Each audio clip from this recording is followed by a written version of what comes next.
Hi, Joel. Welcome to the PowerTalk Show powered by Business Talks Weekly. Thank you so much for accepting our invitation and joining our channel today. Before we dive into a conversation, can we have a discussion about your professional background and what led to the creation of ASP? Thanks again for having me. My name is Joel. I'm the CEO and managing partner of ASP. We are a full service digital marketing agency based out of Austin, Texas. I currently reside just outside of Detroit. We've got team members all over the nation, fully remote company. But we are, again, a full service digital marketing agency working specifically a focus on local businesses and home service professionals. So we work a lot with the trades and then just local mom and pop owned shops throughout the country. My background, I started in marketing probably about 14 or 15 years ago. My first gig running social media management for a nonprofit organization, and then slowly worked with some nonprofits over the years on and off until about 5 or 6 years ago, launched my first marketing company that scaled, did pretty well with me and my business partner at the time. And then eventually got connected with ASP in some other ways and worked together on a lot of projects. And then eventually ASP acquired my agency. Since then, I've moved up to running ASP now, and that's my background. Yeah. That's interesting. Joel, can you tell us a bit about what do you mean when you say full service marketing agency? Yeah, for sure. So we handle everything for your online digital presence. So if a company comes to us and says, you want to run ads or you want to build brand awareness, or if it's, hey, I need to build a personal brand for my company, whatever it is, we handle everything from social media marketing to paid advertising, SEO, AI search, GEO, generative engine optimization, meta ads, TikTok ads, video content creation. We do photography here and there when it's needed. But yeah, we do anything and everything for your online presence. Wow, that's interesting. And as you mentioned about generative AI, can you tell us a bit about, you have been into the industry for so long. What trends have you seen change after AI? Yeah. So AI is definitely a big disruptor. I've been hearing a lot of SEO specialists say it's the new .com, essentially. So they're expecting some massive disruptions to the marketing industry and to the advertising space. And from what we've seen so far, it's definitely made a huge impact already, and we're still in its infancy. Even just utilizing large language models like ChatGPT or Claude or Perplexity, obviously there's been some major shifts in efficiencies and how agencies are working, their workflows, their standard operating procedures. But now it's kind of moving to the external side where you're seeing pretty much every company and platform now have some sort of like AI optimization that comes with whatever program or software that you're using.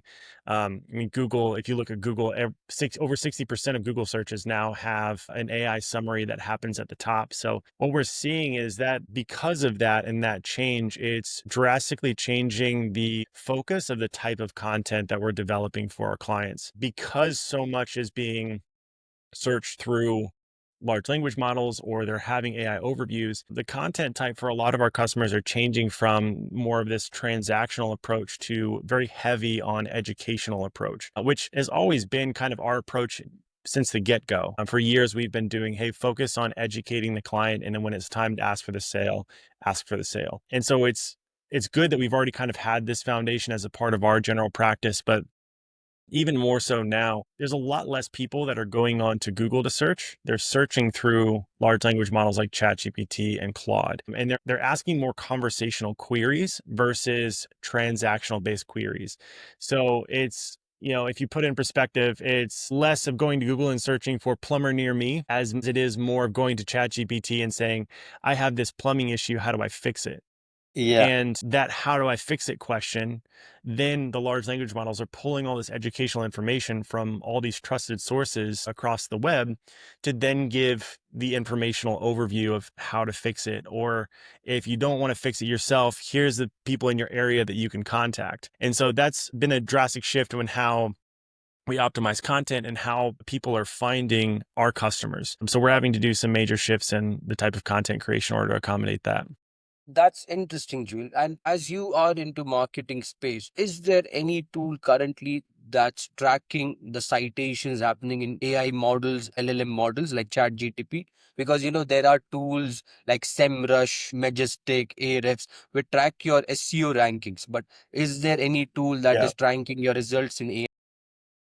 Yeah, it's a great question. So we're actively testing out different tools that are coming out. There's new stuff coming out every month now. There's things like Otterly AI, SEMrush and Ahrefs have their own GEO optimization tools that you can purchase. And because it's so new, it's crazy expensive to add these features to your account.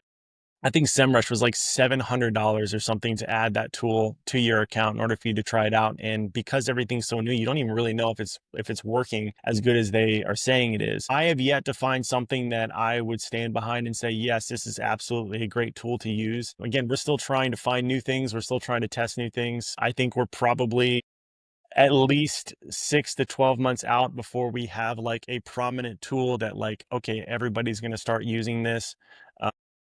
I mean, again, there's other things like rankability I've heard has started to have some sort of GEO tool. I haven't tried that one yet, but it's on our list. So again, there might be something out there. We just, our agency hasn't found one yet that we're willing to stand behind. Understood. And June, is there any way that these systems can be manipulated? Like, in terms of search engines, the amount of content you put in, and you make a change content and you update the content, and your keywords start to rank higher. Is there any way these models can be manipulated? I don't know that it's necessarily a manipulation. I think it's just, Playing smart? yeah, it's the way that you structure the content. So the way that LLMs work when they pull information for whatever question or query that you're asking it, there's certain types and structures of content that it looks for. So things like bulleted lists, FAQs, those are conversational. FAQs are conversational based, and the bullet lists are good for obviously just listing out facts or steps in order to complete an action or complete to a desired outcome. So those two are big as far as the type of content that LLMs like to bring in and quote. So a lot of our content that we're building, like pretty much every page that we're building out for websites for our clients now have an FAQ at the bottom of at least 5 to 7 questions, if not 7 to 10. Ideally, each page has their own FAQ section that's relative to that page. And then inside of those FAQs, you have, again, for companies that are trades or locally based or local service type businesses, having things that are GEO focused but also have location keywords in there, so that way you're including the local SEO in there as well. You asked about tools earlier. I mean, one of the things that we do now is we simply just go to ChatGPT and a new chat log, and we start asking it questions that our consumers may ask. So again, back to the example, I have this plumbing leak. How do I fix it? Is there a plumber near me that can help with this? Or what's the best plumber that can help with this issue that I'm having? When we start searching those questions inside of the city that's relevant or the service area that's relevant for our clients, then we take those results as a part of it. We did the same thing with one of our clients up in Washington who's a home inspector. And I put into Google using Bard or Gemini or whatever it's called now to do the AI overview, and asked, what's a trustworthy home inspection company that can help with my home inspection that I need in Seattle? And they were listed. And it said, hey, based on the fact that they have over 2,300 5-star reviews, like this is a trustworthy company that you could use for your home inspection. So things like that, where it's understanding how the LLMs pull information and then adjusting your content and copy to that. Yeah, that's interesting. And Jul, I want to understand from you as an agency, what sort of conversations are you having with the brands? With AI having to, you can develop creatives with AI, you can create the content with AI, and you can even ask AI to give you captions, text, titles, and everything that can be implemented. So what sort of conversations you have with brands when they say like, okay, I can do it by myself. Why do I need an agency? I just want to understand from Yeah. you.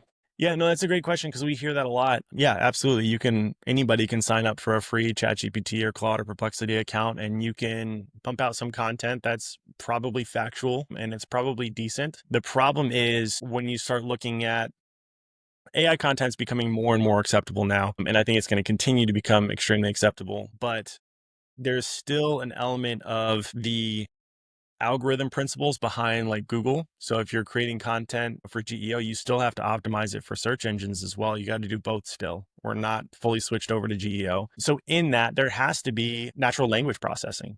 There has to be like the EAT framework, right? EEAT framework that Google uses in its algorithm. there still has to be an element of, authoritativeness that, all of these things, the credibility that comes with it. And when you just throw, hey, I need a blog of 1,500 words on HVAC into ChatGPT, and that's your prompt, that's not going to give you your business's language or how you say things, or even specifically talking to your avatar as a business. The way we approach it is very different because we absolutely create content through AI, and I'm not going to pretend we don't. If any agency tells you that they don't create content through AI, they're probably lying. But we create a lot of content through AI, but we have specific systems and guardrails that we put in place for all of our clients. We have our clients go through, we have a new system now that we've been using. It's an AI tool, but essentially it asks you, when you put that information in, it builds out your 3 to 4 avatars. It builds out your company's language. It builds out its goals. It builds out its service areas and where we want to be in 5 years. And how do you operate now? How do you talk to your customers? All of those things. It brings in your competitor research. It brings in your credibility from your reviews and everything.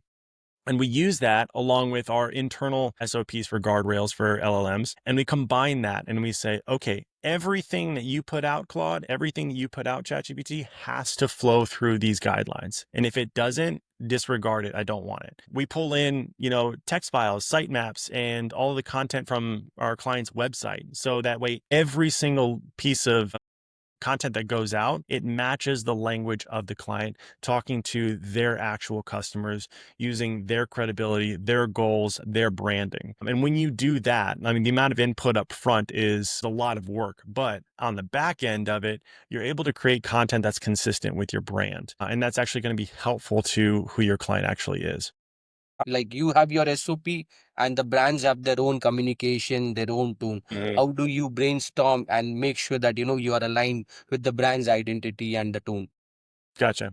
Yeah, so our SOPs are based around a structure, type of content, more overall outlines. So it's modular, it's interchangeable. So as the brand comes in, we have our SOPs and we say, hey, this is what we know works for this industry, right? If we're working with HVAC clients, we know, hey, if you're in a major city, you've got all this private equity that's dumped money into the bigger brands. So like you have to compete at a different level versus if you go into more of a rural area and you have some guy that owns a mechanic shop, like that's a very different marketing approach.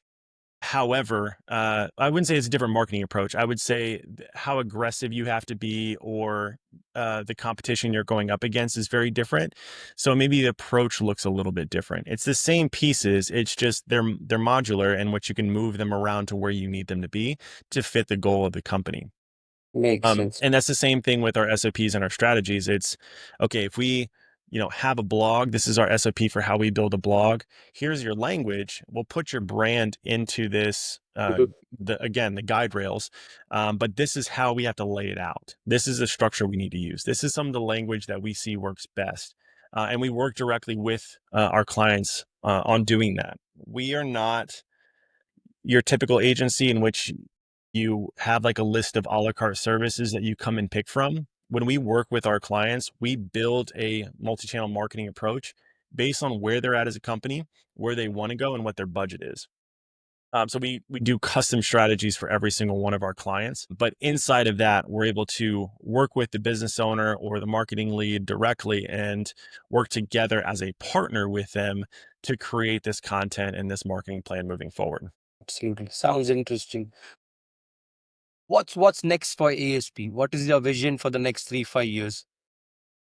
Yeah, so right now we're working on some pretty big things. Obviously, just growing as an agency, increasing how many clients we have, how many people we can help. But we're also moving into a new chapter for our industry in which we're going to be starting to invest in these businesses. So finding these trades, home service professionals, local businesses that we can actually invest money into, install a fractional C-suite team to help them scale and grow.